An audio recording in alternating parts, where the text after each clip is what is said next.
Mbote papa. Mbote na yo ndeko. Boni. Kitoko makasi. Yoza congolais. Il y a 100%. 100% De père et de mère, il y a Makila. Makila. Il y a Makila.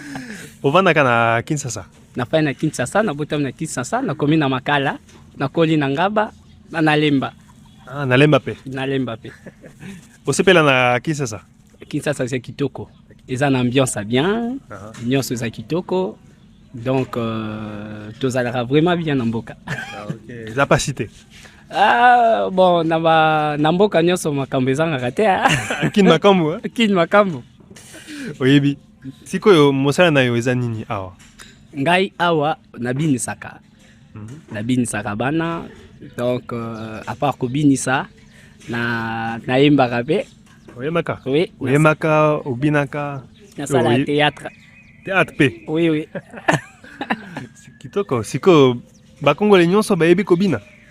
Pe koyemba.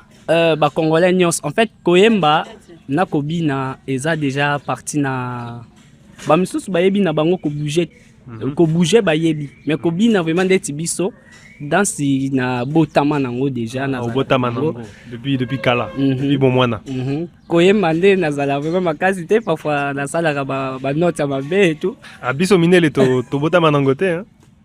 Sûrement oui, mindele belé bayembaka bazali. Bazali mais bazali belete. Sikoyo ko kolakisanga.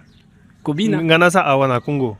Nalingi na yeba kobina. Obina. Lokola ba congolais. Ah ben oui, soko lingi to na kolakisa pa mo danse mais nayebi ke okobina mabe. Na komeka.